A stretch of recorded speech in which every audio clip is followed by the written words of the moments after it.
Hands up, you damn fool. Don't move. What's a lowlife like you doing so calmly in this neighborhood? Officer Mark Davison bellowed, his face contorted with visible rage. Davison was one of those patrolmen nobody wanted as a partner, not out of fear, but out of sheer embarrassment. Greasy scumbag. What's a guy in a suit doing on this block? No fancy officers here, he muttered to himself, taking a swig from his coffee cup and spitting it out the window. The man he was watching stood calmly in front of a phone store, dark-skinned yes, but impeccably dressed in a pressed blazer, expensive shoes, and holding a leather briefcase, speaking softly into his cell phone. For Mark, this composure was a profound provocation. They think they can just walk anywhere now, like they're regular people, he seethed, drawing his weapon, stepping out his patrol car, and walking directly toward the man. No warning, no request for ID, nothing. He raised his gun as if confronting a hardened criminal and screamed, his voice thick with prejudice, "Hands up, dark man." On the ground. The man looked up, surprised. He didn't drop. He didn't run. He simply lowered his phone slowly, his brow furrowed, his expression unmoving. "Are you talking to me?" "Of course I'm talking to you, you bastard." Mark spat. "What are you hiding, huh? Drugs? A weapon? None of you are clean, never. You're all the same." People on the street began to stop, some pulling out their cell phones. Murmurs rippled through the onlookers. A woman's voice cut through the air. "What is that officer doing? He hasn't done anything." But Mark was lost in his own world, his finger on the trigger, his hatred inflamed, his voice spiraling out of control. "Drop that briefcase, you piece of trash, or I'll fill you with lead." The man took a deep breath, still unmoving, and then spoke. His voice was deep, steady, as if silence itself obeyed his command. "What if I told you that you've just made the biggest mistake of your life?" Mark let out a mocking laugh. "What if I told you I don't give a damn what some nobody in a tie says?" Mark gripped his weapon with both hands, aiming directly at the center of the man's chest. The vein in his neck pulsed, sweat beaded on his temples, but it wasn't fear, it was pure, unadulterated rage. "You know what you are, huh?" he spat, not lowering his weapon an inch. "A plague. A goddamn pest that should have never left the cotton fields. You'll always be slaves." The man being targeted remained motionless. His jaw was still clenched, his gaze as firm as steel, yet he uttered no sound. He just breathed deeply, repeatedly, as if counting down seconds. Mark raised his gun higher now, aiming between the man's eyebrows. "What's wrong? Tongue-tied now, huh?" Mark took another step forward. "I swear to God, if you make a single strange move, I'll put a bullet in your head. I don't give a damn who you are. To me, you're just another dark man looking for trouble." And then the man slowly lifted his gaze skyward, as if measuring time, before deliberately lowering his eyes back to Mark with a calm that was more unnerving than the gun itself. "You will regret every word." Mark smiled, unmoving. "I highly doubt it." Mark's finger rested on the trigger. He breathed like a cornered beast, but he was the one with the gun, the control, the authority, or so he believed. The man in front of him remained still, not trembling, not backing down. His silence was a challenge, and it sickened Mark. Just a few yards away, a woman inside a grocery store held her phone, hidden behind the glass door. Her voice was urgent, low but clear. "He's pointing a gun at an unarmed man." "Yes, a pistol." "No, there's no provocation. The officer is shouting horrible things. I don't know who the man is, but please come quickly. This is going to end badly." Mark knew nothing of that call.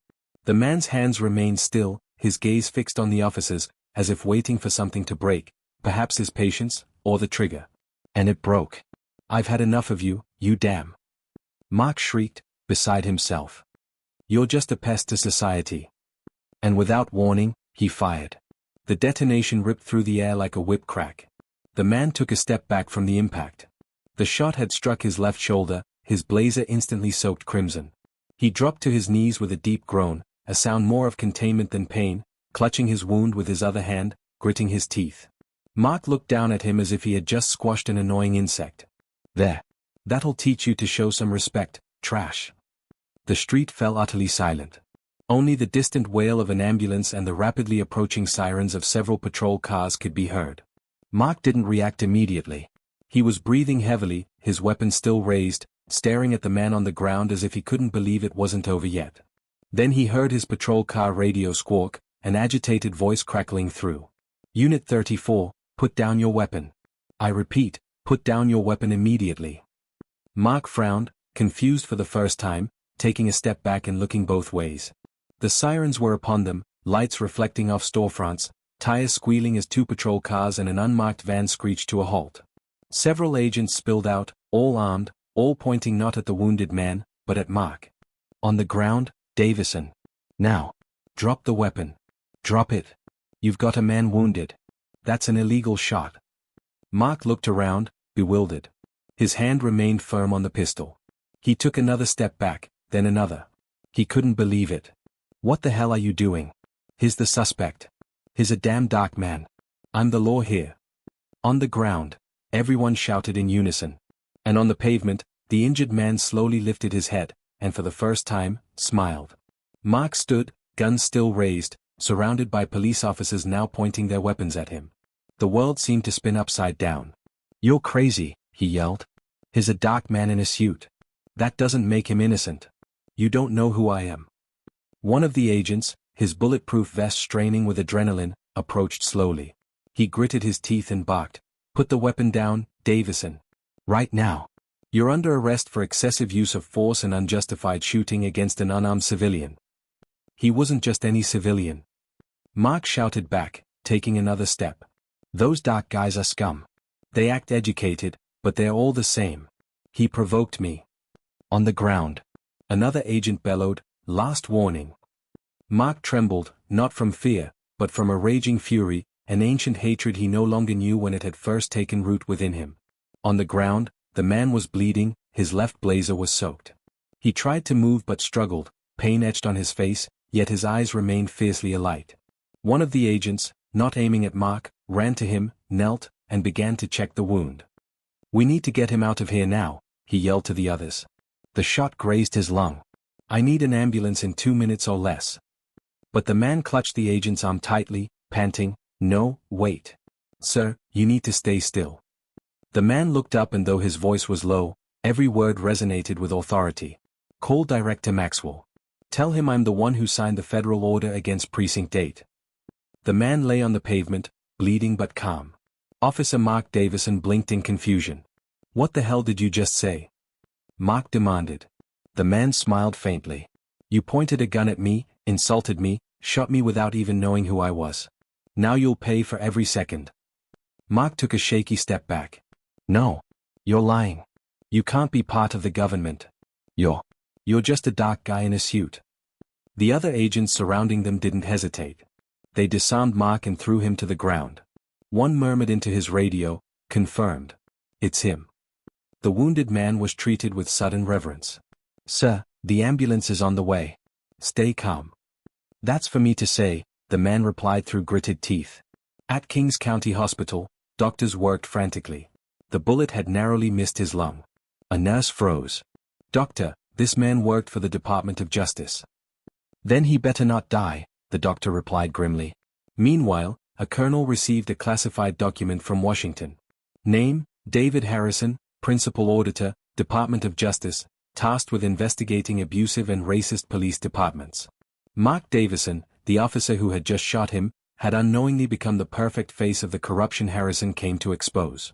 At 2:13 a.m., Mark sat in a cold cell, handcuffed and pale, stripped of his uniform and authority. An agent placed a folder on the table, complaints, transcripts, slurs, and abuses, all tied to him. "They're going to destroy me," Mark whispered. "No," the agent replied, "you destroyed yourself." At 8:02 a.m., David Harrison stood by his hospital window, arm bandaged. A message popped up on his phone, "The press knows nothing. We're ready to leak." He typed back, "Not yet. I want to be on my feet when it breaks." A young officer entered. "Sir, will you continue the audit?" "I didn't come here to watch," Harrison said. "I came to clean house." "One last question, how did you know Davison was like that?" "I didn't," Harrison replied. "But I didn't need to provoke him. My existence was enough." Next day, 11 a.m., press conference, DOJ headquarters. David Harrison walked to the podium. Cameras flashed.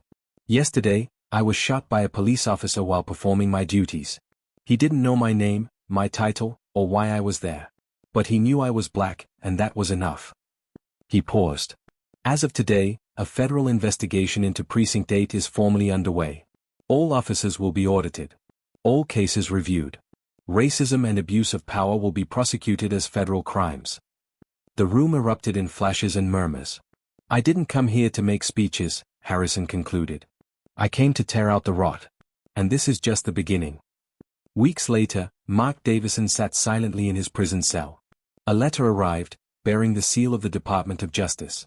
One sentence was highlighted: "You were not the victim of a mistake. You were the example." He didn't scream. He didn't speak. He simply trembled.